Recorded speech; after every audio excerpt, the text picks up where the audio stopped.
I'm to Noise with Ivan. I'm here today to talk to you about Slavic noise walls. Roll the intro.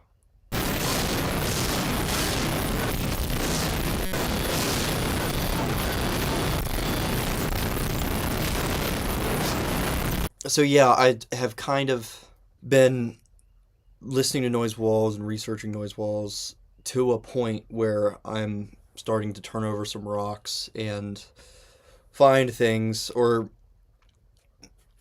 get comfortable with things that I only knew about in passing. Wall noise action is a label that I knew about but didn't know about. You know what I mean? Wasn't something I listened all the way through. Those discographies like Gates of Hypnos and Basement Corner Emissions really open up or really have a diverse group of people and a group of kind of scenes. Like you'll have like Russian noise walls, Polish noise walls. There will be a lot of Japanese harsh noise artists. I'm saying Slavic. I don't know if I should say Slavic because it's specifically Russian. I've been interested in Polish noise walls or knew about a lot of Polish noise wall artists. Seder Rituals, Silver Dove, Allion, Burial Garden in general. Like I'm familiar with a lot of Slavic noise walls. Russian though is a big deal, and I think I'm on point with saying that. That's a scary thing to be talking about. I'm sure at least some of my audience is Slavic. And I don't even know what that word means. It just kind of came into the alphabet, you know, kind of came into alphabet. What do you call when you have a bunch of words that you know? Vernacular is one word, but that's not what I'm looking for. Vocabulary. One of the earlier Gates of Hypnos releases that I got into or liked, appreciated, I suppose, is Nirvana Akrana by Fravahar. I like it a lot, but I like it because it's charming. Piece of music. It's got a nice cover on it. When you're scrolling and there's all kinds of nudity and aggressive covers, I suppose. When you see something that kind of has that Dungeons and Dragons charm about it, that's pretty appealing. And it's not. I don't think that most dungeon synth kind of has those beasts on it. I like a beast. Where's the beasts at? There's a record called, it was just titled Amnesia. It was on Ebullition Recordings. Anyway, I picked that up a while ago, and I just love the cover. It's very charming to see something that's, you know, that I would have liked when I was a kid, but would like now because I like music. So that's kind of the reason I like that release. And I looked into it. Well, it was on Rate Your Music. I don't even think I wouldn't have had to because it's the only release by that artist. So it was ready to go for me on there, but when I went to listen to it or log it that side project is by Ivan Venisov, and he is responsible for 780 AJZ, which is pretty consistent on Gates of Hypnos, at least a couple Crepuscular Entity split, and then he had another album. Oh goodness, and I don't think I'm going to be able to draw up the idea. I'll put the picture up. Oh no, yeah, there were a couple of his releases that I liked. Loops, I believe one of them was called. So yeah, he's definitely on my listening rotation, without me even realizing that was the same person until I came across his real name, which was Ivan Venisov. But yeah, he had a three-way split, and they were all Ivans. Ivan Senekovich, which who does Hanudata 8, which just like with 780 AJZ has a split with Crepuscular Entity, and Ivan Sandikov, who started Wall Noise Action, is a pretty big deal. He does Sleep Column, is his big side project, which again is very consistent on, I'm sure, Gates of Hypnos and Basement Corner Emissions likewise. And then Sergei Pakimov is on there with Cole, which is a pretty significant release, and Bitum. So yeah, that was a cool label to come across, and I feel like those guys, noise wall purists, it's cool that you have a scene that is that heavy. You wouldn't think of that type of person like Shremo or any Russian man. You wouldn't think of them to be big online internet music nerds, but they are in the circumstance of noise walls, no movement. I really feel like, especially with the example of Sergei Pakhomov and Seder Rituals, I mean, they have some of the greatest noise walls, and I think inspire a lot of younger artists that are looking for something more in this realm of avant-garde and abstract music that we've kind of created for ourselves. We're looking for something, and sometimes that's where you find it. Yeah, Valvan was another artist that I came across, and falling under the category of harsh noise walls. Really good noise walls. The first thing I listened to was A Bound Man, and I just said, okay, let me get this full discography. It was about $6-7, $6.30 if I remember correctly. And I started logging all of those, and then I came across, yeah, The Bound Man was a real good ambient noise wall, coarse grain density. Just kind of like this avalanche of sound. I believe Ecosystem of Shape was in there too, but like kind of in that complex ambient noise wall avalanche sound category that I feel like I'm always looking for. Anytime I can get those kind of noise walls, especially something from Alian or something from Seder Rituals. Kubatu Asparagus is very good. He tends to lean harsh. He's not a big ambient noise wall guy. Silver Dove releases that I just gobble up.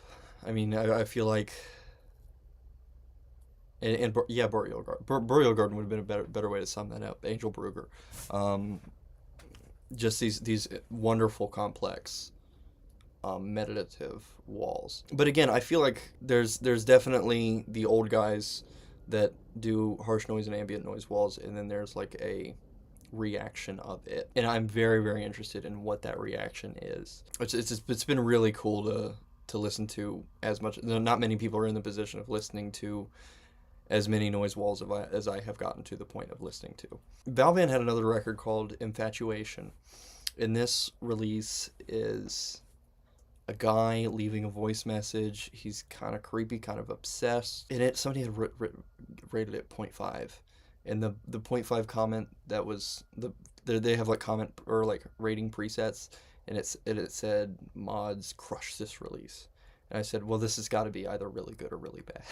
And that piqued my interest when I was going through the Valvan discography. Once you start listening to it, yeah, that guy talking on the voicemail, you're listening to the story, you're intrigued. He gets creepier and creepier and creepier. He starts to kind of freak out a little bit.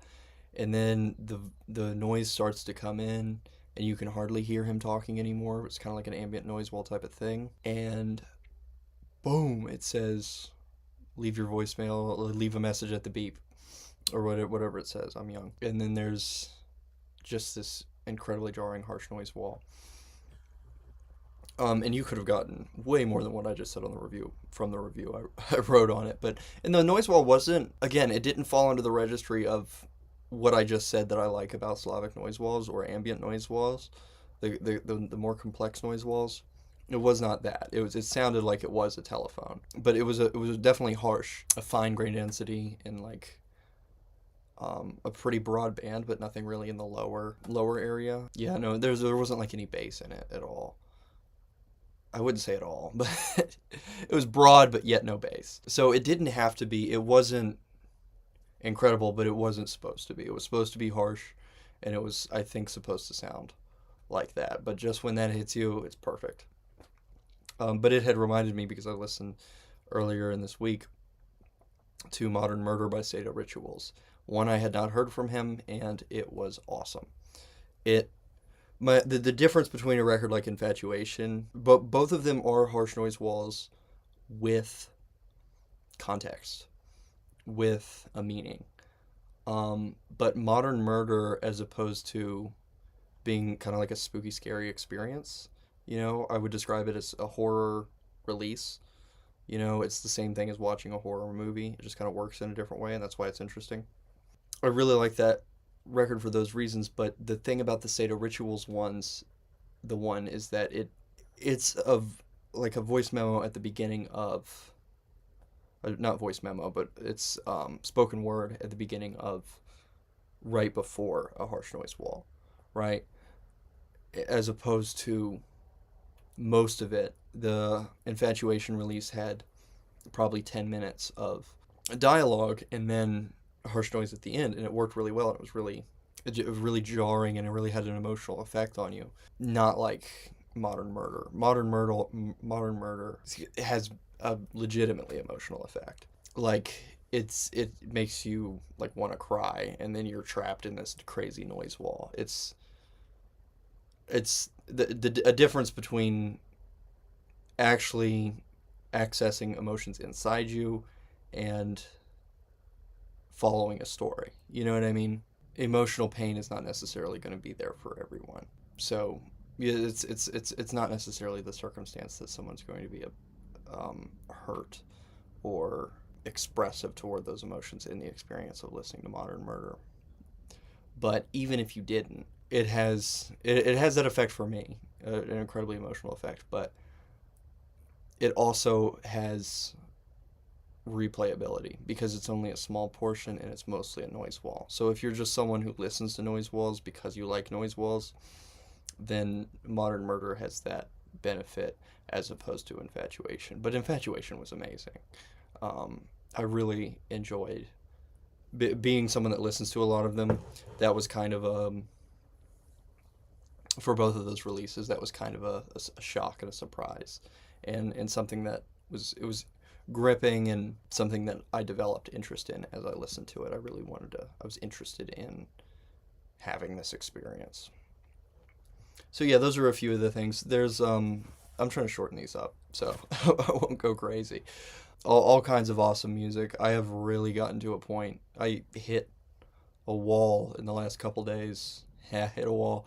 I just ran into so much new stuff, and it's been more listening than sort of swimming in releases. So yeah, I'm pretty pleased with a lot of the stuff that I've been listening to. Let me know what you've been listening to. If you're a big wall noise action person, I don't know much about that label, but if you're into the wall noise action releases, what's the best thing on that label? I'm not quite as familiar with it, and I'm not quite as familiar. The reason I came across Valband was because of Wallmaster, and I'm not even very familiar with Wallmaster. But I know that those artists are a big deal, and it's kind of not something that I'm quite as familiar with because Gates of Hypnos and Basement Core Emissions takes up most of my listening. So yeah, let me know anything that I might not be aware of. I'm having fun. Godspeed.